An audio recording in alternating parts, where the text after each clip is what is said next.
Aboard the first cruise to depart U.S. since pandemic began, Biden touts Voting Rights ActRep.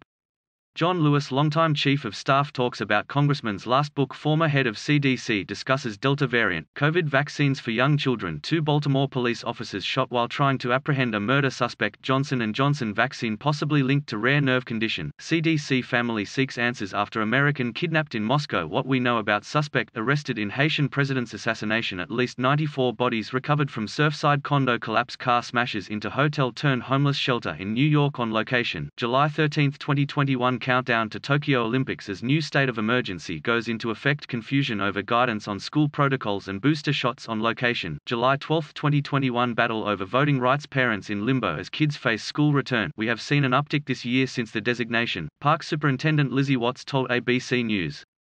We hope that uptick is tied to 2 things: that COVID gave a lot of people the opportunity to learn how safe being outdoors are, and also encouraged families to take hikes and go outside where we can actually do things. With a stream of visitors coming in, Watts recommends people plan ahead and try to go on a weekday, know what the popular trails are, and then also have an alternative. Watts added, camera captures woman saving a stranded kayaker. Gypsy moths to be renamed due to ethnic slur concerns. Billionaires Branson, Bezos and Musk's race for space tourism heats up do's and don'ts. How to recycle the right way. Thousands of fish dropped from planes in hopes to restock remote lakes in Utah. Nicole Kidman's The Undoing performance headlines 2021 Emmy nomination snubs. Trailer Tuesdays. How does LeBron James compare to other NBA stars on the big screen? Firefighters rush to safety as high winds pull wildfire flames dangerously close. Legally Blonde and more movies turning 20 in 2021. America's Fittest City has claimed the title for the 4th straight year. Kids under 12 know about COVID vaccine even though they can't get it. Texas House Democrats leave state for D.C. to block Republican voting bill. Deer and dog make the most adorable playmates. Army boxer Naomi Graham fights toward her Olympic dreams. Florida condo collapse. In honor of the Surfside victims, 5 gardening tips you need to know. Many local business owners said they were excited about the area's designation as a park. This is a huge light that can be shone on how awesome it is to live here, said Adam Stevens, owner of the Arrowhead Bike Farm and Campground in Fayetteville. Stevens told ABC News his business saw a spike during pandemic and that he anticipates another with the park gaining national attention. Not only are we this amazing, iconic geological preservation, he said, we're also wildly popular activity point for outdoor people.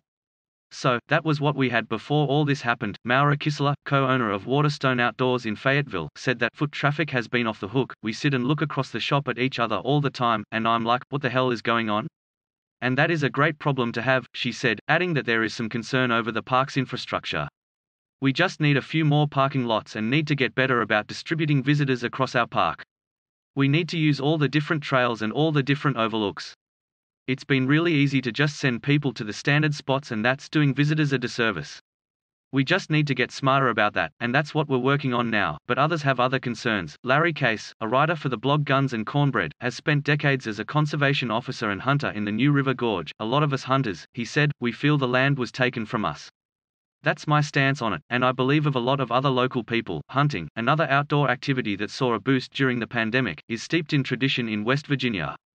But it's still allowed in most of New River Gorge, in the 90% classified as a preserve, just not in the part designated a national park. But for hunters like Case, losing any amount of land can have an impact. Hunters need to be concerned about public land access, he added. We didn't need to change the area to a national park for the protection of the area. We're not against tourism, not against national parks. I just personally don't see why they had to take this area away from hunters. Kissler told ABC News she understood where hunters were coming from. I know Larry Case. He's a good man. The hunters have been expressing their concerns and dissatisfaction, Kissler said. These are hunting grounds that have been used for generations, and that is never an easy thing to accept. Watts also acknowledged the role hunters play in conservation efforts and in curbing a growing deer population. A lot of hunters are some of the best conservationists in the world, Watts added. I truly think the best decisions are compromises. The compromise that the senators came up with was a park and preserve, where we get to do both.